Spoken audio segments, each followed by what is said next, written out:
All right, welcome once again and a very good evening. आज हम शुरू करने जा रहे हैं 12th क्लास का करंट इलेक्ट्रिसिटी में क्लास नंबर 3। और आज की क्लास में हम देखेंगे कि ये जो हमने यहाँ पे बिठा रखा है जॉर्ज साइमन ओम को, इनके दिमाग में ऐसा क्या आया होगा कि इन्होंने हमको बोला V is equal to I R. इन्होंने हमको ओम्स लॉ दिया, तो एक्चुअली में इनके दिमाग में कैसे कैसे क्या थॉट्स आए होंगे और इनकी की पूरी जर्नी क्या होगी ओम्स लॉ को डिस्कवर करने की, वो हम आज की क्लास में देखेंगे। लेकिन इनकी जर्नी को देखने से पहले हम थोड़ी सी अपनी जर्नी देख लें। हमने पिछली वाली क्लासेस में क्या किया, करंट इलेक्ट्रिसिटी 1 और करंट इलेक्ट्रिसिटी 2 में, पिछली दो क्लासेस में सबसे पहले तो बेसिकली हमने करंट डिफाइन किया था कि करंट होता क्या है। फिर उसके बाद मैं पहली क्लास में ज्यादा नहीं जाऊंगा, मैं कल वाली क्लास जो सेकंड क्लास थी उसको थोड़ा सा एक बार रिविजिट करना चाहता हूँ। तो कल की क्लास में सबसे पहले हमने देखा कि एक कॉपर की जो तार होती है उसको हम दो पार्ट्स में डिवाइड कर सकते हैं। और मुझे थोड़ा छोटा होना पड़ेगा। कॉपर की तार को हम बेसिकली दो पार्ट्स में डिवाइड कर सकते हैं। जो बीच वाला उसका मटेरियल है उसको हम बोलते हैं कर्नल, जो उसके बाहर वाली चीज होती है उसको हम बोलते हैं फ्री इलेक्ट्रॉन्स, जो कि मूव करते हैं, जो इलेक्ट्रिसिटी को कंडक्ट करते हैं, उनको हम बोलते हैं फ्री इलेक्ट्रॉन्स। फिर हमने देखा कि अगर हम बैटरी कनेक्ट कर दें, कॉपर की तार के अराउंड अगर हम बैटरी कनेक्ट कर दें, सो एक इलेक्ट्रिक फील्ड जनरेट हो जाएगा ई। और उस ई इलेक्ट्रिक फील्ड की वजह से जो इस इलेक्ट्रॉन के ऊपर फोर्स लगेगी दैट विल बी ई। ठीक है, E, capital E, small e. Capital E is the electric field, small e is the charge on one electron. This is the force which is acting on one electron. फिर जो इसकी acceleration होगी that will be force upon mass. Right? तो हमारे पास electron की acceleration आ गई minus E by M. और वहां से हमने फिर कैलकुलेट किया कि जो इलेक्ट्रॉन की फाइनल वेलोसिटी होगी that would be equal to negative e by m into tau, where tau is the average relaxation time of all the electrons into consideration. इसको पूरा हमने डिराइव किया, मैं दोबारा से नहीं जाना चाह रहा उसमें, लेकिन this is what the derivation was. So drift velocity is equal to negative e by m into tau. इसको अलग से एक पेज पे हमने लिखा फॉर्मूले को, this is the drift velocity. ये तुम्हें याद भी होनी चाहिए, लेकिन अगर तुमको नहीं याद तो ये बहुत आसान है। इसको ड्राइव करने में 2 मिनट लगेंगे तुमको। मान लो यहाँ पे कोई इलेक्ट्रॉन है, इस पे कितनी फोर्स लगेगी E इंटू ई। इस पे कितनी एक्सेलरेशन लगेगी ई बाय एम। और जो इसकी वेलोसिटी होती है that is acceleration times time, e by m into average tau. Tau क्या है, दो कर्नल्स के बीच का जो डिस्टेंस होता है उसको ट्रेवल करने में जितना टाइम लगता है एक फ्री इलेक्ट्रॉन को, वो सारे टाइम्स का एवरेज है tau. Tau 1, tau 2, tau 3 up till tau n, सबके एवरेज को हम लिखते हैं इकट्ठा टाउ। ठीक है जी। और फिर उसके बाद हमने रिलेशनशिप निकाल लिया ड्रिफ्ट वेलोसिटी और इलेक्ट्रिक फील्ड का। फिर हमने सोचा कि ड्रिफ्ट वेलोसिटी और वोल्टेज का भी रिलेशनशिप निकाल लेते हैं। So we know voltage is equal to e times d. तो यहां से हमारे पास आ जाएगा E is equal to V by distance which is equal to L। तो हमने E को पुट कर दिया V बाय L, बाकी सारा का सारा फॉर्मूला सेम है। हमारे पास एक दूसरा फॉर्मूला निकल के आया, VD is equal to VE tau by LM। तुम ये इंटरचेंज कर सकते हो, तुम इसको ऐसा भी लिख सकते हो, VD is equal to EV by ML into tau. ठीक है, रीअरेंज करके तुम किसी भी तरह से लिख सकते हो, the way you wish is most convenient. फिर उसके बाद हमने सोचा कि VD को E के साथ हमने निकाल लिया, VD को V के साथ भी हमने निकाल लिया, करंट का भी एक फॉर्मूला निकाल लें। तो करंट की हमने कुछ कैलकुलेशन वगैरह की, हमने देखा करंट जो फाइनली आ गया VD की टर्म्स में, that current was equal to VDENA, where VD is, ये सारी चीजें हम एक बार लिख लें, where VD is the drift velocity, E is charge on one electron which is equal to 1.6 into 10 raised to the power minus 19 coulomb. N is, ये N बहुत जरूरी है, ठीक है, N को कैपिटल N के साथ कंफ्यूज मत कर लेना। N is not the number of electrons in this wire. N is the number of free electrons per unit volume, n को हम बोलते हैं इलेक्ट्रॉन डेंसिटी भी बोलते हैं कभी कभी। इलेक्ट्रॉन डेंसिटी का मतलब है कि कितने इलेक्ट्रॉन्स हैं एक पर्टिकुलर वॉल्यूम के अंदर। और फाइनली जो हमारे पास बच गया टर्म वो है a, which is the area of the wire. ठीक है जी, इतनी कहानी कर चुके हैं हम ऑलरेडी। ये सारी चीजें हमने की थी कल की क्लास में। तो आज की क्लास में आगे बढ़ने से पहले एक काम करते हैं, ये जो सारा कुछ हमने अभी तक सीखा है इससे रिलेटेड दो चार क्वेश्चंस कर लें। So the first question is, एक कॉपर की वायर है तुम्हारे पास, उसका रेजिस्टेंस तुमको दे रखा है 10 ओम, क्रॉस सेक्शनल एरिया दे रखा है 1 mm square. Cross sectional area is 1 mm square, confuse मत होना, this is cross sectional area 1 mm square. Okay, a potential difference of 10 volt exists across the wire. Calculate the drift velocity of electrons if electron density is this much. सब कुछ दे रखा है तुमको। तो हमारा formula क्या है, I is equal to VD into E into N into A। सबसे पहले तो करंट नहीं दिया हमको, करंट नहीं दिया, लेकिन पोटेंशियल डिफरेंस और रेजिस्टेंस दे रखा है। तो हम I को तो ये लिख सकते हैं ना, I is equal to V by R। तो V by R is equal to 1। 1 is equal to VD multiplied by 1.6 into 10 raised to the power minus 19 multiplied by density of electrons is 8 into 10 raised to the power 28 multiplied by area is 1 mm square। 1 mm square को तुमको convert करना पड़ेगा metre square में। So you can say this is equal to 10 raise to the power minus 6 metre square.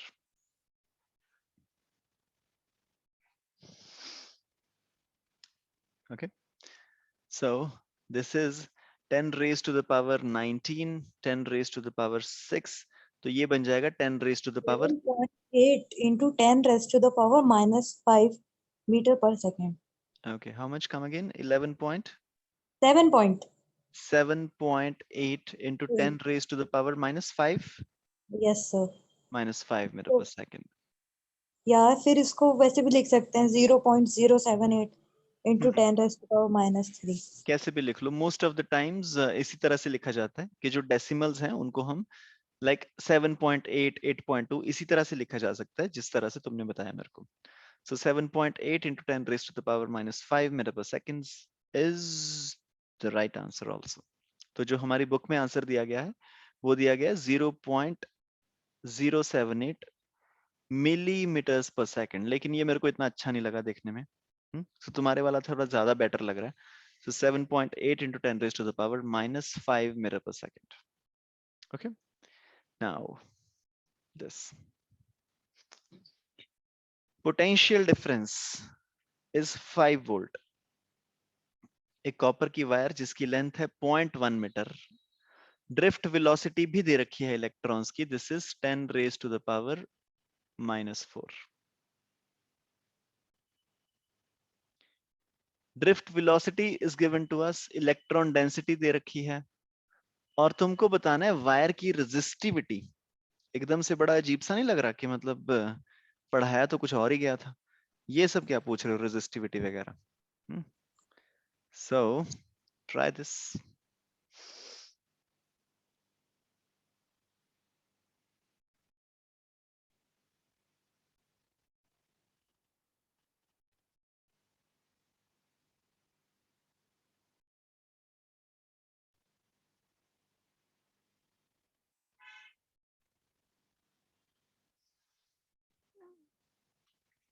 Potential difference तुमको दे रखा है 5 volt. सब कुछ लिख लें क्या क्या दे रखा है। लेंथ हमको दे रखी है 0.1 metres.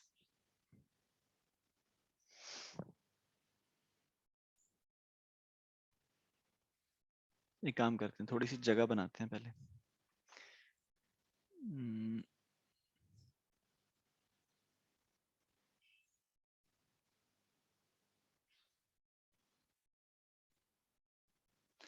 Length is 1 metre and Drift velocity is also given to you. That means Vd is given to you. Vd is equal to 2.5 into 10 raised to the power minus 4 meters per second.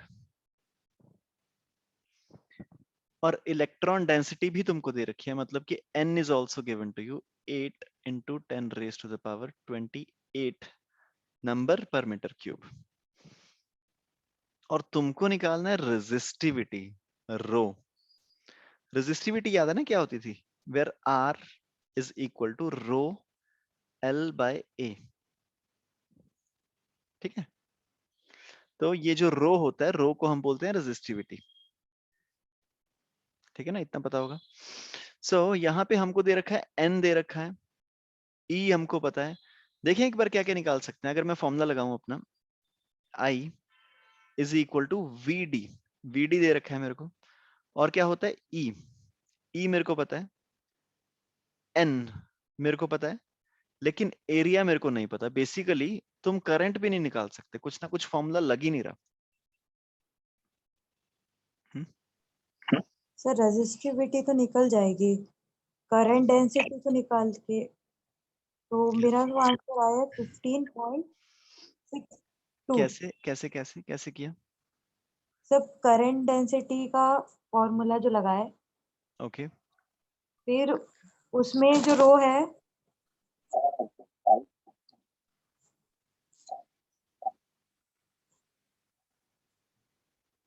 Okay. Hello current density मतलब क्या? कहाँ पे लिखूं, क्या लिखूं? Hello, okay चलो हम देखते हैं यहाँ पे I is equal to VDENA। यहाँ पे हमको VD पता है, E पता है, N पता है, एरिया नहीं पता। एरिया नहीं दे रखा ना। हमको VD पता है, N पता है, E पता चल गया। एरिया हमको अभी पता नहीं, लेकिन लेंथ दे रखी है, लेंथ हमको पता है, और पोटेंशियल दे रखा है। तो किसी तरह से कन्वर्ट करने की कोशिश करते हैं हम इसको। ये जो आई है, ये एरिया का तो कुछ नहीं कर सकते ना। एरिया को पाई आर स्क्वायर लिख दिया, ये सब लिख दिया, वो सब तो नहीं हो पाएगा यहाँ पे। लेकिन जो आई है, आई को मैं लिख लेता हूँ V by R is equal to VD into E into N into area. अब देखिए हमको क्या क्या क्या पता चल गया। V पता है, VD पता है, E पता है, N पता है, A नहीं पता। और निकालना क्या है? रेजिस्टिविटी। तो सबसे पहले तो रेजिस्टिविटी निकालनी है, तो ये जो हमारा नीचे R लिखा है, R को कन्वर्ट करना पड़ेगा रो L बाय A में। तो इसको हम लिख सकते हैं V डिवाइडेड बाय R की जगह हम लिख लेते हैं रो L बाय A। तो इसको हम लिखेंगे rho into length multiplied by area is equal to VD into E into N into A। तो यहाँ पे देखिए हम क्या क्या पता है हमको। सबसे पहले तो ये कट जाएगा, ठीक है, एरिया एरिया कट जाएगा। हमको ये रो निकालना है, तो V पता है कितना है, VD पता है कितना है, E पता है कितना है, N पता है कितना है, और रो निकालना है, और L भी हमको पता है कितना है। तो बेसिकली यहां से अगर तुमको रो निकालना है, तुम रो को दूसरी साइड में ले जाओ, and you can say rho is equal to V divided by L VD E N। Rho is equal to V divided by LVDEN। अब हमें जस्ट वैल्यूज पुट करनी है। So this is 5 divided by length is equal to 0.1 meter multiplied by VD is equal to 2.5 into 10 raised to the power minus 4 multiplied by E. E is equal to 1.6 into 10 raised to the power minus 19 multiplied by N, which is equal to 8 into 10 raised to the power 28. और इसको जब तुम solve करोगे you would be getting the right answer for, इसको solve करने के लिए तुम क्या कर So सकते हो? 1 by 3.2 into 10 raised to the power 5 1 by 3.2 into 10 raised to the power 5. 10 raised to the power 5. हाँ, तो इसके लिए मैं क्या करूंगा, कशिश क्या करते हैं, इसको 1 by 3.2 को मैं क्या लिख लूंगा, यहाँ पे मैं 10 कर देता हूँ, यहाँ पे 10 raised to the power 4 कर लेता हूँ. So, तो ये तुम्हारा सीधा सीधा बन गया 3.1 into 10 raised to the power 4. और रेजिस्टिविटी की यूनिट्स क्या होती हैं? Ohm meter. Yeah, resistivity की unit would be ohm meter. So this is 3.1 into 10 raised to the power 4 ohm meter, and your answer is not correct. यहाँ पे कुछ calculation की मिस्टेक है. सर मैं Sir 10 raised to the power 5 नीचे नहीं आएगा. सॉरी, अच्छा ये नीचे था क्या 3.2 into 10 raised to the power 5? Yes sir. Okay, so एक काम करते हैं. So this is 1 divided by, दोबारा से मैं लिखता हूँ, ठीक है, मैं तुम्हें जस्ट आंसर निकालना सिखा रहा हूँ कैलकुलेशन के बाद. सो तुम्हारा आंसर आ गया 1 divided by 3.2 into 10 raised to the power minus 10 raised to the power 5, no? Okay, so you can say this is equal to, मैं ऊपर और नीचे क्या करूंगा, 10 से मल्टीप्लाई कर देता हूँ. So I can say 10 divided by 3.2 into 10 raised to the power minus 6 कर देता हूँ, ठीक है. So this would give me 3 into 10 raised to the power minus 6 ohm meter. अगर मेरे को कंपटीशन में ये वाली कैलकुलेशन मेरे सामने आ गई तो इसको सॉल्व करने के लिए हम क्या करेंगे, सो यू कैन अप्रोक्सीमेटली से this is 3.1 into 10 raised to the power minus 6. Sir ये आंसर सही है? ये आंसर नहीं, ये आंसर सही नहीं है.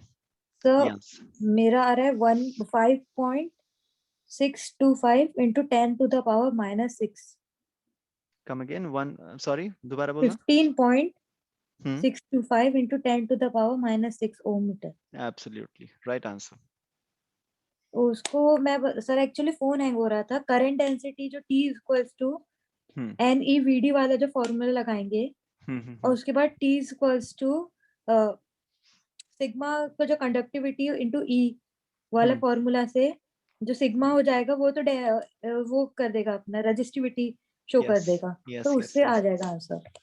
Okay okay okay okay okay, ठीक है ठीक है ठीक है, बिल्कुल सही. और यहाँ पे अगर तुम्हें कैलकुलेशन में प्रॉब्लम आ रही है ना, सो यू कैन सिंपली सी कुछ चीजें जो मेरे को सीधा सीधा दिख रही हैं. 2.5 times 2 is equal to 5 and 2 4s are this. So what we have here is, अगर मेरे को इसको थोड़ा सा शॉर्टन करके लिखना है, this is 1 divided by, let's see हमारे पास क्या आ गया, कैलकुलेशन देखते हैं कैसे हो सकती है. 1 divided by 0.1 into 10 raised to the power minus 4. ये 0.1 basically 10 raised to power minus 1 है, multiplied by 1.6 into 10 ऊपर में 2 नहीं आएगा? कहाँ पे नहीं, वो मैं इसके साथ भी काट दिया 8 के साथ. अच्छा है ना. minus 19 multiplied by 4 into 10 raised to the power 28. ठीक है, तो पहले तो पावर्स को फिगर आउट कर लेते हैं. सो this is 4 and 19 is 23. So 28 minus 23 is 10 raised to the power 5. और एक ये भी है, तो 10 raised to the power हमारे पास बच गया 4. So let's see हमने क्या क्या फिगर आउट कर लिया. So this is equal to 1 divided by, इसको देख लिया, इसको देख लिया, 10 raised to the power 6 हो जाएगा. 10 raised to the power 4 और मल्टीप्लाई प्लस में है, वो भी प्लस में है, तो 6. नो नो नो नो, अच्छा ओके. 10 raised to power 4 और यहाँ पे हमारे पास आ गया 4 into 16 which is 64. So this is 1 divided by 6.4 into 10 raised to the power, इस तरह से. So कशिश तुम्हारा आंसर कहाँ गया, ये रहा. तो थोड़ा सा कुछ मिस्टेक लग रही है ना मेरे को इसमें. नाउ अब हम वही वाली चीज करेंगे, ठीक है. यहाँ पे हम 10 बना देंगे और इसको हम 5 बना देंगे. और 10 हमने क्यों बनाया, ताकि हम इसको क्या कर सके, 10 divided by 6.4 which is 1.56 into 10 raised to the power -5 ohm meter. ठीक है ना? Yes sir. ऑल राइट, तो ये थी वो सारी बातें जो हमने अभी तक की थी, और अब हम डिस्कस करेंगे कि George Simon Ohm V is equal to I R relation तक कैसे पहुंचे। तो सबसे पहले अगर तुम साइंटिस्ट हो, मान लो अभी तक कोई रिलेशनशिप निकला नहीं है V और I के बीच में, तो एक नेचुरल सा तुम्हारे दिमाग में थॉट आएगा ना कि यार एक कॉपर की तार, देखो अभी नया नया ये करंट डिस्कवर हुआ है, ठीक है, ये करंट की डिस्कवरी हो रही है, और यहाँ पे कॉपर की तार है जिसकी लेंथ है L, और तुमने उसके साथ कोई ना कोई बैटरी लगा दी, और बैटरी लगाने के बाद तुमने देखा कि कॉपर की तार में से करंट फ्लो कर रहा है। क्वाइट फैसिनेटिंग, हाँ। तो ऑब्वियसली किसी के भी मन में आएगा कि यार V और करंट के बीच में हम रिलेशनशिप निकालते हैं, वही इनके मन में भी आया कि V और I के बीच में एक रिलेशनशिप निकालते। तो इन्होंने एक तार ली, कॉपर की तार ली, और कुछ V लगा दिया, मान लो इन्होंने लगा दिया 10 वोल्ट। फिर इन्होंने दूसरा V लगाया, 12 वोल्ट लगा के देखा, 14 वोल्ट लगा के देखा, और ये देख रहे थे कि जब भी मैं कॉपर की तार को बदल दे रहा हूं, कि मान लो तुम सोचो कॉपर की तार तुमने थोड़ी लंबी ले ली, इस कॉपर की तार के साथ क्या होगा, इसमें थोड़े से ज्यादा इलेक्ट्रॉन्स होंगे, नंबर ऑफ इलेक्ट्रॉन्स ज्यादा होंगे क्योंकि तार बड़ी है, तो ज्यादा फ्री इलेक्ट्रॉन्स होंगे, तो मतलब कि यहां से करंट ज्यादा फ्लो करेगा, है ना। और सिमिलरली अगर मैं थोड़ी सी वाइड ले लूं तार, ऐसी वाली तार ले लूं, तो ये और ज्यादा बड़ी होगी, इसमें से ज्यादा इलेक्ट्रॉन्स निकलने चाहिए। तो बेसिकली ये सारे थॉट्स उनके माइंड में आए थे कि क्या मैं ऐसा एक फॉर्मूला क्रिएट कर सकता हूं कि उस फॉर्मूले से पूरा उसका लेंथ, एरिया, सब कुछ मेरे पास आ जाए, और हम V और I के बीच में एक रिलेशनशिप क्रिएट कर दें। वो रिलेशनशिप बनाना चाह रहे थे V और I के बीच में। और ऑलरेडी जो हमारे पास एस्टेब्लिश्ड है, अभी तक साइंटिस्ट ने दिमाग लगा के क्या निकाल रखा है, I is equal to drift velocity into E into electron density multiplied by area. इतना इनको पता था ऑलरेडी, और वो कोशिश कर रहे थे कि I और V के बीच में रिलेशनशिप आ जाए, ठीक है।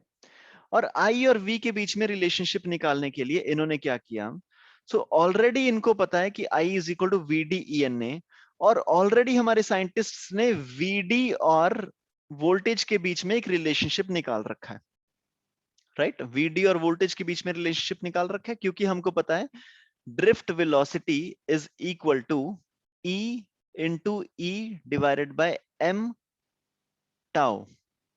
इतना हमने डिस्कवर कर रखा है, और E को मैं रिप्लेस कर रहा हूं अभी V बाय L से, तो हम इसको बोल सकते हैं drift velocity is equal to V divided by L multiplied by E upon M by tau. Please ठीक है ना यहां तक, give me a thumbs up.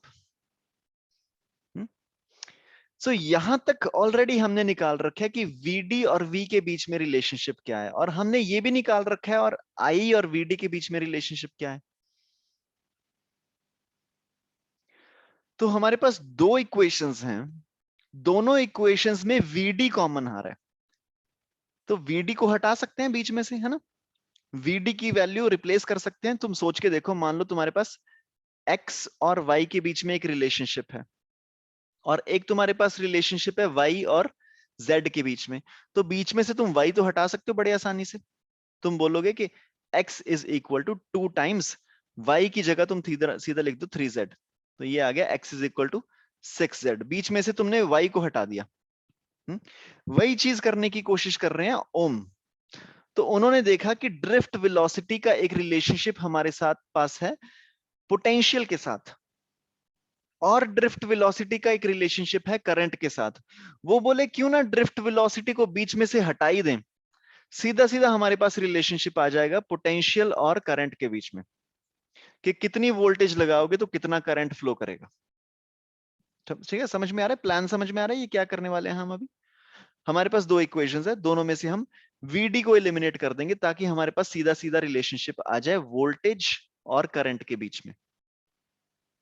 Okay, तो ये करने की एक बार हम कोशिश करते हैं। तो ये हमारे पास जो फॉर्मूला है I is equal to VD/ENA, इसमें हम क्या करेंगे, VD की वैल्यू को रिप्लेस कर देंगे, और हम बोलेंगे I is equal to, VD की जगह मैं लिख रहा हूं voltage by L into E by m into tau. This is the value of current. ये करंट की वैल्यू है.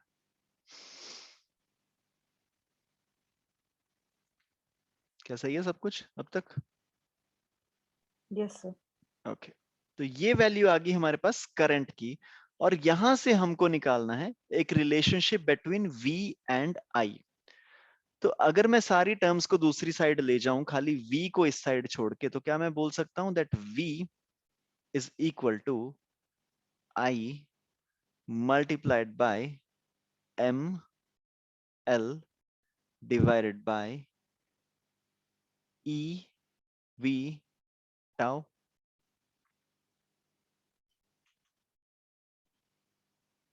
अरे कुछ छोड़ दिया ना हमने यहाँ से. सर EN रह गए. उप्स उप्स उप्स, सॉरी सॉरी सॉरी. तो एक सेकंड, हाँ मैं इसको दोबारा से लिख रहा हूँ, कुछ गलत कर दिया हमने यहाँ पे, इसको भी मैं मिटा रहा हूँ. थोड़ा मैं स्लो करता हूँ इसको, ठीक है. सो हमारे पास ऑलरेडी रिलेशनशिप है I is equal to V D E N A. तो हम इसको लिख सकते हैं I is equal to V D की जगह मैं लिख रहा हूँ V by L into E by M into tau. Sorry sorry, ये तो रह ही गया ना आगे वाला ई एन ए भी है ना, ENA. मैं सोच ही रहा था इतना आसान कैसे होगा, ये बड़ा सा एक टर्म बन गया हमारे पास. ये बेसिकली जो अंदर वाला ये जो सारा पॉइंट है, इसको हम लिखते हैं VD. So I is equal to voltage, length, charge on electron, mass of electron, tau mean relaxation time, charge on electron. अच्छा ये E 2 बार आ गया, ये E² बन जाएगा अपना. यहाँ पे electron density into area.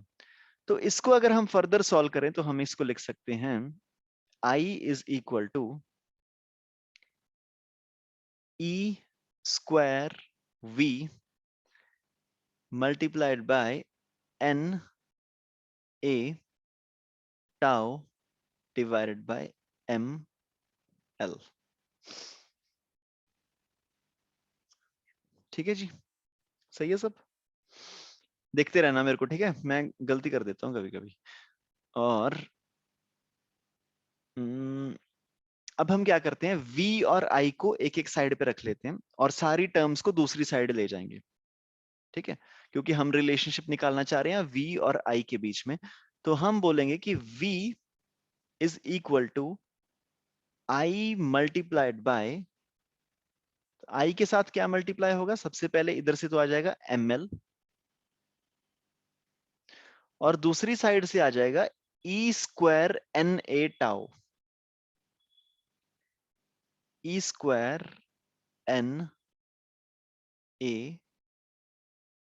Tau. ठीक, अगर तुम इसको थोड़ा सा ध्यान से देखो तो क्या ये तुमको थोड़ा थोड़ा सा V is equal to IR जैसा नहीं लग रहा? एक साइड पे हमारे पास V है, दूसरे साइड पे हमारे पास करंट है. जो ओनली चीज जो हमारे पास बच गई है वो है ये ML by E² NA tau. और ये ML by E² NA tau, R को भी अगर तुम फर्दर सिंप्लीफाई करके लिखो तो R को हम ये लिख सकते हैं ना, रेजिस्टिविटी L बाय A. तो इसको हम लिख सकते हैं I multiplied bye M divided bye E² N tau divided by L by A. Okay, so V is equal to I into R, where R is the resistance. और resistance को भी हमने लिख दिया, resistance is equal to resistivity into L by A. तो मतलब कि ये हुआ तुम्हारा एक्चुअल में ओम्स लॉ, जहां पे resistivity को ओम ने डिफाइन किया, this is M divided by E² N tau.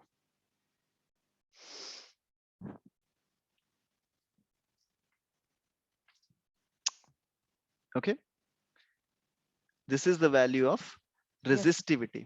और अगर मैं बोलूं रेजिस्टेंस की वैल्यू क्या है, सो रेजिस्टेंस की वैल्यू आ जाएगी ये पूरी की पूरी वैल्यू.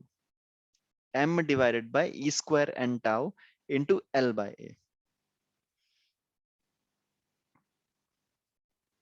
Right? तो please take a few minutes, लिख लो इस पूरी कहानी को कि कैसे हम पहुंचे उस फॉर्मूला तक.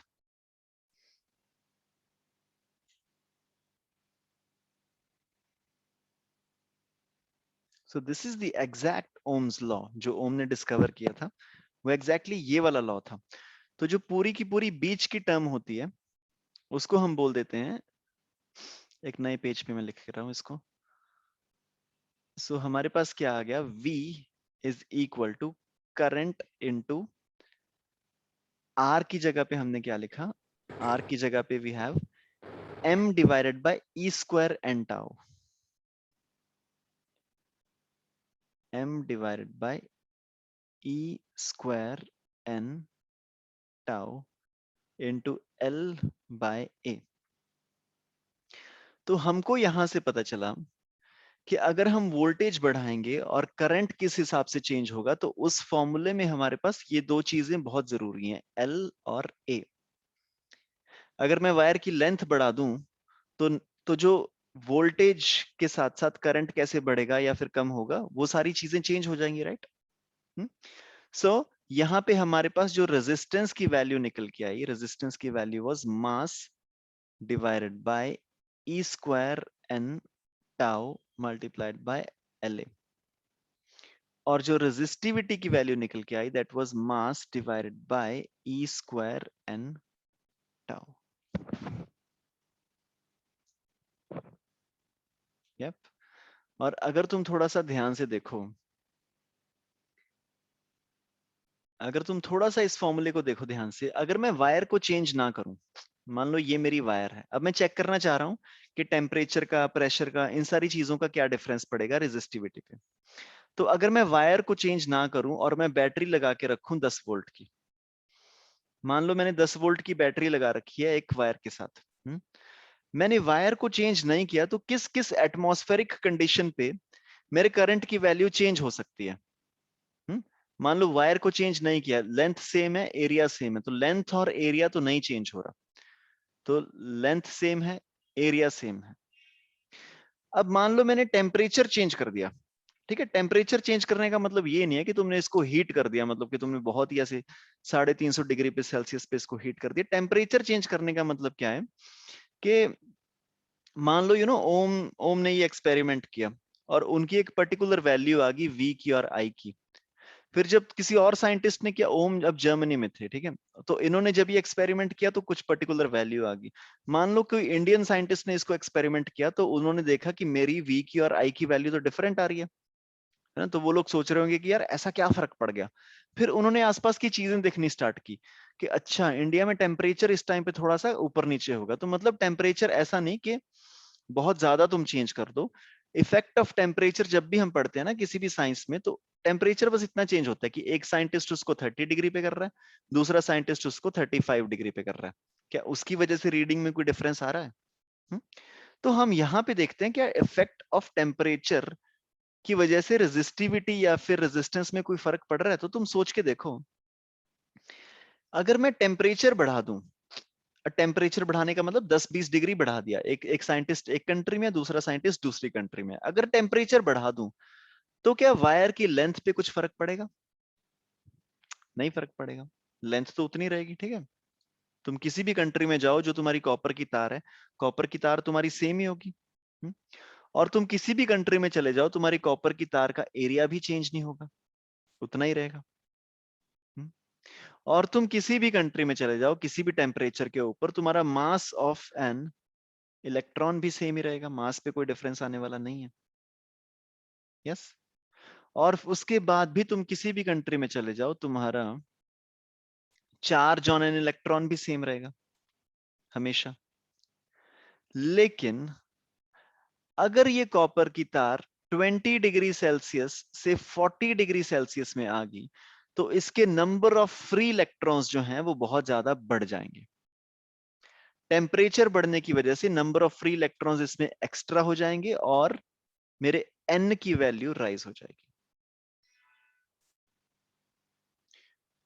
और जब n की वैल्यू राइज हो जाएगी तो जो पूरा का पूरा मेरे पास रेजिस्टिविटी है उसकी वैल्यू कम हो जाएगी, और अगर रेजिस्टिविटी की वैल्यू कम हो गई तो रेजिस्टेंस की वैल्यू भी कम हो जाएगी। अगर रेजिस्टेंस की वैल्यू कम हो गई तो मेरे करंट की वैल्यू बढ़ जाएगी। मतलब कि टेम्परेचर के चेंज होने पे n बढ़ जाएगा, नंबर ऑफ फ्री इलेक्ट्रॉन्स बढ़ जाएंगे। नंबर ऑफ फ्री इलेक्ट्रॉन्स अगर हमारे पास बढ़ गए तो उससे क्या होगा, रेजिस्टिविटी की वैल्यू कम हो जाएगी, because resistivity is inversely proportional to n। और रेजिस्टिविटी की वैल्यू अगर कम होगी तो रेजिस्टेंस की वैल्यू भी कम हो जाएगी, because resistance is directly proportional to resistivity. और अगर रेजिस्टेंस की वैल्यू कम हो गई तो करंट की वैल्यू हमारे पास बढ़ जाएगी with the same battery. Okay, please 2-3 minute लो, इसको भी लिख लो। Effect of temperature on resistivity, effect of temperature on resistivity. तुम इसको अपने शब्दों में लिख लेना और फिर इसके बाद हम इसके कुछ क्वेश्चंस करेंगे।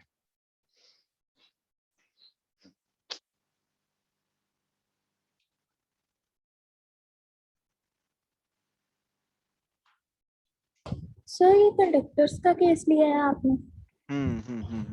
सो ये जो सारी बात हो रही है ना, ये कॉपर की तार के बारे में हो रही है। कल कल हम एक टॉपिक करेंगे जिसमें मैं सब कुछ डिस्कस करूंगा कि इंसुलेटर में क्या होगा, फिर उसके बाद हम देखेंगे सेमीकंडक्टर्स में क्या होगा। लेकिन एज ऑफ नाउ जो सारी ये पूरी डिस्कशन हो रही है, ये कॉपर की वायर की बात हो रही है, यानी कि कंडक्टर की।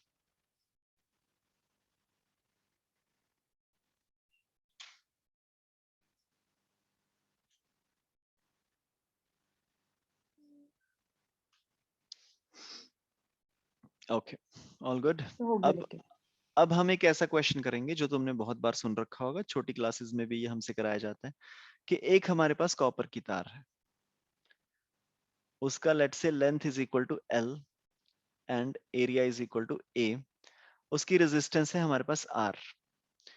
तुमने क्या किया, कई बार शब्द इस्तेमाल किया जाता है कि इट इज बीटन, बीटन मतलब, या फिर कई बार शब्द इस्तेमाल किया जाता है it is stretched.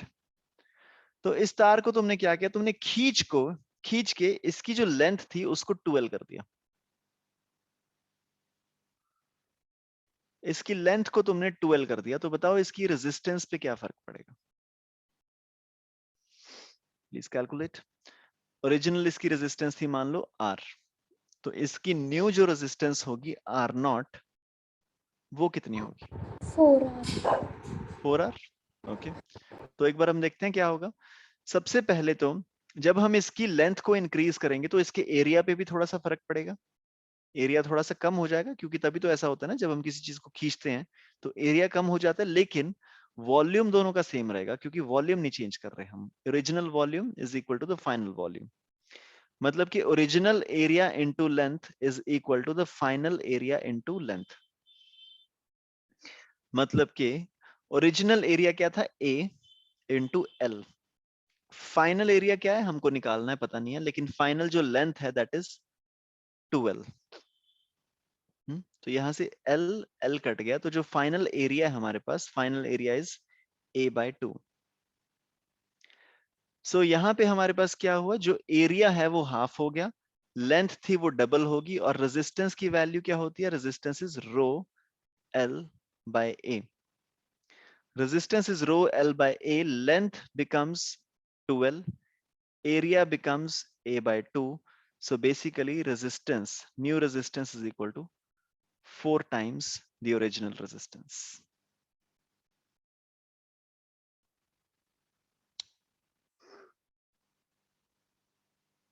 Okay, fair enough. Simple था बहुत ही। तो इस सिंपल क्वेश्चन को करने के बाद एक थोड़ा सा और सिंपल क्वेश्चन, फिर उसके बाद हम करेंगे एक डिफिकल्ट क्वेश्चन। तो अगला वाला ये जो सिंपल क्वेश्चन है, this question is a wire of resistance 5 ohm is used to make a coil of radius 5 centimeter.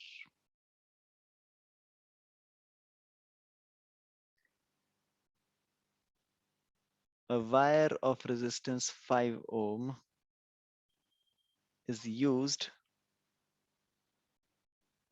to make coil of radius 5 centimetre.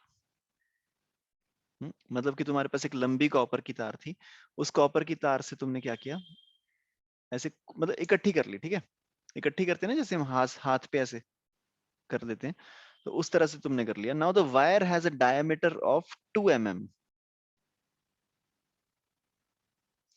and diameter is given to you as 2 mm and resistivity is 2 into 10 raised to the power minus 7 ohm meter। तो तुमको निकालना है कि ये जो coil हमने बनाई है इसमें नंबर ऑफ टर्न्स कितने होंगे, नंबर ऑफ टर्न्स।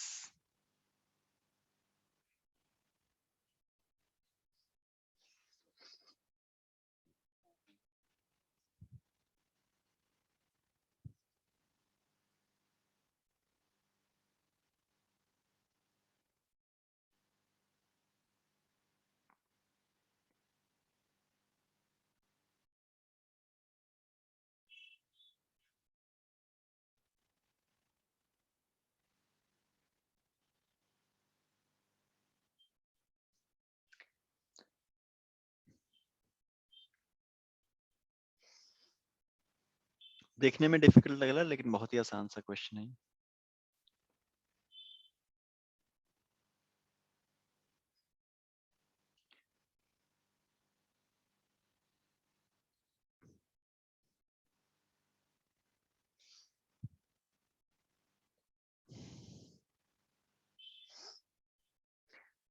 तो ये जो वायर तुम कॉइल बना रहे हो, इस कॉइल में ऐसे टर्न्स होंगी और हर टर्न का बेसिकली इस कॉइल की टोटल लेंथ क्या होगी, total length would be equal to 2 into pi into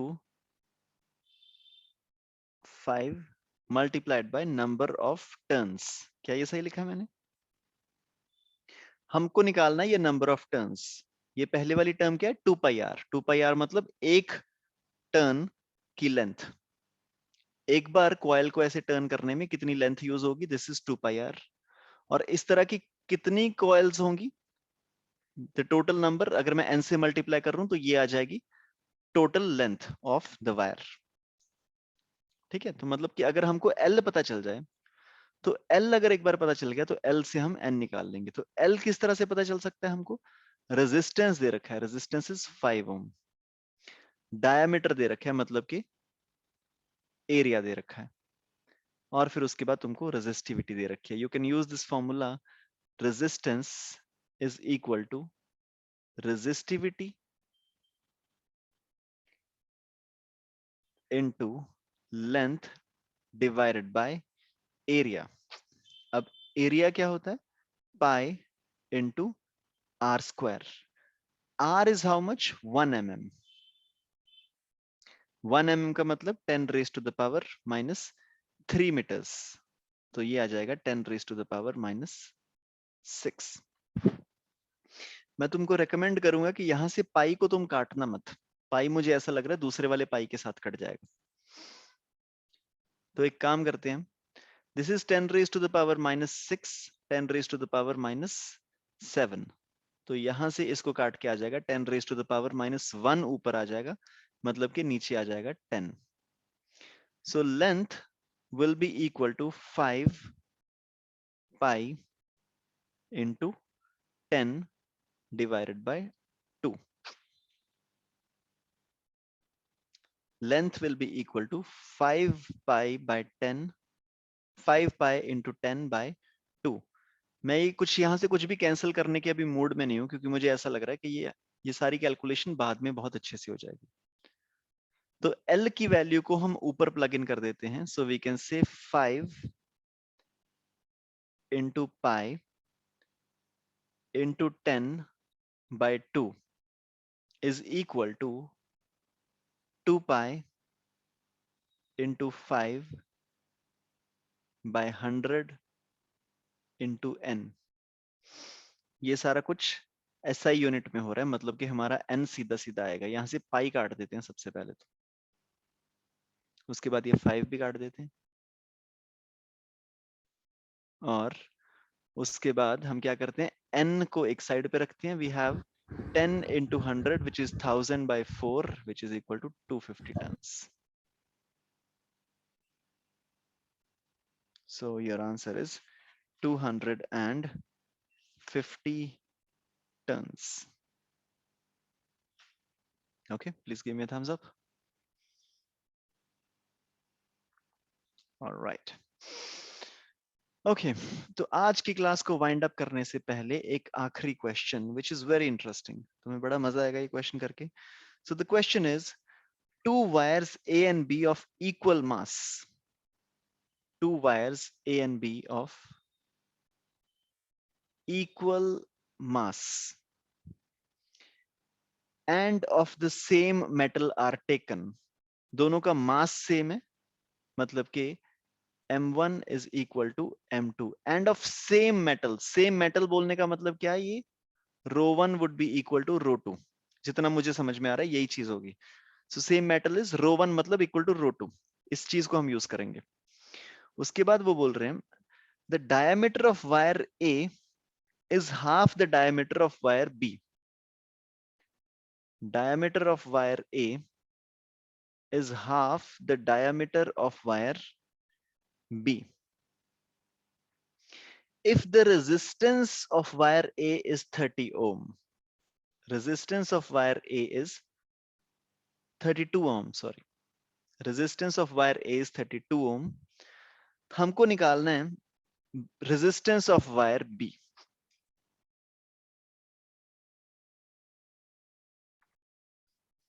दोनों का इक्वल मास है, सेम मटेरियल है, मतलब कि इक्वल वॉल्यूम भी होगी, तो तुम रेशो निकाल सकते हो लेंथ्स की.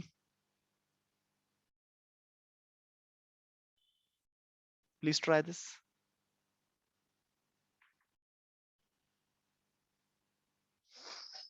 अगर डायमीटर हाफ है तो मतलब रेडियस भी हाफ होगा. रेडियस हाफ है तो मतलब एरिया होगा 1/4. एरिया 1/4 होगा तो मतलब कि लेंथ होगी 4 टाइम्स.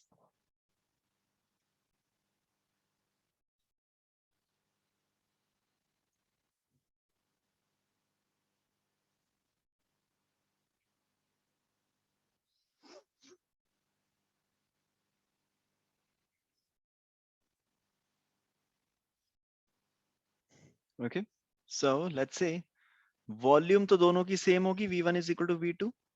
तो area into length of one will be equal to area into length of the second. और जो पहली है A, अब ये दो वायर्स हैं, ठीक है, ए बी, तो ए बी लिख लेते हैं यहाँ पे, A और BB. तो जो पहला है A का diameter is half the diameter of B, मतलब A का radius is half the radius of B, मतलब A का area is 1/4 the area of B. तो इसको तुम लिख सकते हो area of B divided by 4th. Area of A is equal to area B divided by 4, and you can say length of A is equal to 4 times the length of B. Okay, और हमको दे रखा है 32 ohm is the resistance of A. तो यहां पे तुम लिख सकते हो 32 is equal to rho LA by area A. So 1.5 ohms. 1.5 ohms. Yes, sir. Okay, चलो फिर हेल्प कर दो मेरी कशिश, क्योंकि मेरे को ना ये कैलकुलेशन बड़ी अजीब सी लग रही है. तो सबसे पहले तो अभी तक सही किया मैंने बिल्कुल. Yes, sir. ओके, सो यार एक काम करते हैं, इतना ना दिमाग नहीं लगाते. देखो जो बी वाली वायर है उसका एरिया हो जा रहा है 1/4. सो मतलब कि मैं पता क्या बोलना चाह रहा हूं कि जो ए वायर है, length of A is equal to 4 times length of B. जो पहली वायर है वो बी वायर से 4 टाइम्स है। तो क्या हम ऐसा बोल सकते हैं resistance of A is basically equal to 16 times resistance of B, है ना? ये समझ में आ रहा है? क्योंकि मैं तुम्हें अगर बोलूं कि एक वायर थी मेरे पास एल, इसकी लेंथ है एल, एरिया है ए, इसको मैंने स्ट्रेच करके एन टाइम्स कर दिया, लेंथ को मैंने स्ट्रेच करके कर दिया एनएल। अगर लेंथ को मैंने स्ट्रेच करके एनएल कर दिया तो एरिया को मतलब मैंने क्या किया होगा, ए बाय एन, क्योंकि मेरे को वॉल्यूम सेम रखना है, सही है ना? अगर मैंने लेंथ को n टाइम्स कर दिया तो मेरे को एरिया को 1 बाय n टाइम्स करना पड़ेगा। तो इसका मतलब रेजिस्टेंस को हमने कितने टाइम्स कर दिया, n स्क्वायर टाइम्स। करेक्ट, सही है ना? हमारे पास एक वायर थी, उसकी लेंथ थी l, एरिया था a, लेंथ को मैंने n टाइम्स कर दिया तो एरिया को मेरे को 1 बाय n टाइम्स करना पड़ेगा, क्योंकि वॉल्यूम सेम रखा है। तो लेंथ अगर n टाइम्स होगी तो resistance n times, area 1 by n हो गया तो फर्दर n टाइम्स, मतलब कि रेजिस्टेंस को हमने in total n square times बढ़ा दिया।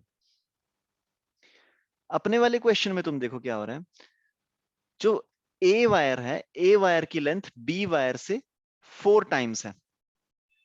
तो इसका मतलब resistance of A wire would be 16 times the resistance of B wire,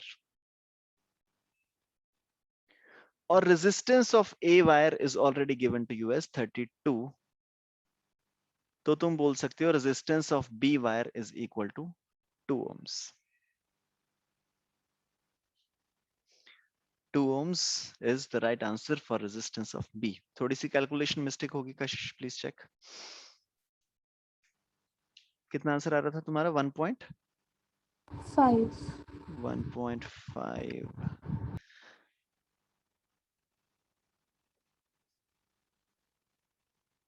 पता नहीं, चेक करना। हाँ, so the right answer is 2 ohms। 1.5 कैसे आ गया यार? तो मतलब अगर 32 है, 16, ओके, आंसर तो यही सही है, 2 ohm। लेकिन मैं जस्ट देखना चाह रहा था कि कहाँ पे तुमने गलती की होगी, तो मुझे समझ में नहीं आ रहा कि कहाँ पे की थी। ओके, इवन अगर तुम इसको बिना ट्रिक यूज किए प्रॉपरली कैलकुलेट करोगे तो भी तुम्हारा आंसर इतना ही आएगा, resistance of wire B is equal to 2 ohms। Alright everyone, so 8:30 हो गए हैं and this is all in today's class. कल की क्लास में इसको हम थोड़ा सा और डिटेल में देखेंगे कि टेम्परेचर के साथ किस तरह से रेजिस्टेंस बढ़ जाता है या कम हो जाता है। आज की क्लास में हमने देखा टेम्परेचर के साथ रेजिस्टेंस थोड़ा सा कम हो जाता है। तो कल की क्लास में और पूरा इसको अंदर घुस के देखेंगे डिटेल में कि टेम्परेचर बढ़ाने से एक्चुअली में होता क्या है कि रेजिस्टेंस कम हो जाता है, राइट? तो आज की क्लास में ये जो हमने मेन चीज की है,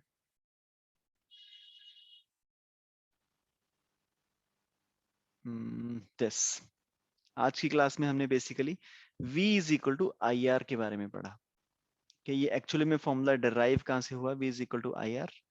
सो ये हमारे पास वेलोसिटी थी, और वेलोसिटी हमको पता थी I की फॉर्म में। हमको इतना पता था I is equal to V D into E N A, और हमको VD का रिलेशनशिप भी पता था इन टर्म्स ऑफ वोल्टेज। इन दोनों को यूज करके हमने कैलकुलेट कर लिया V और I के बीच में रिलेशनशिप, और वहां से हमारे पास निकल के आया रेजिस्टिविटी इज दिस, और वहीं से हमारे पास निकल के आया रेजिस्टेंस इज दिस। आज की क्लास को रिवाइज करना बहुत ज्यादा जरूरी है, नहीं तो कल की क्लास में तुम्हें कुछ समझ में नहीं आएगा। अगर क्लास नंबर 1, 2 नहीं रिवाइज की तो चलेगा, लेकिन आज की क्लास को पक्का रिवाइज कर लेना, क्योंकि कल हम ये टॉपिक थोड़ा सा भी बीच में छूटा है। एक्चुअली में ये क्लास जो थी वो 2 घंटे की होनी चाहिए थी to complete the entire thing, लेकिन ड्यू टू टाइम लिमिटेशंस हम इसको बीच में छोड़ रहे हैं, कल इसको कंप्लीट करेंगे, तो very important you revise the class today. हाँ, और हम कल मिलते हैं 7:30 बजे। Thank you very much everyone.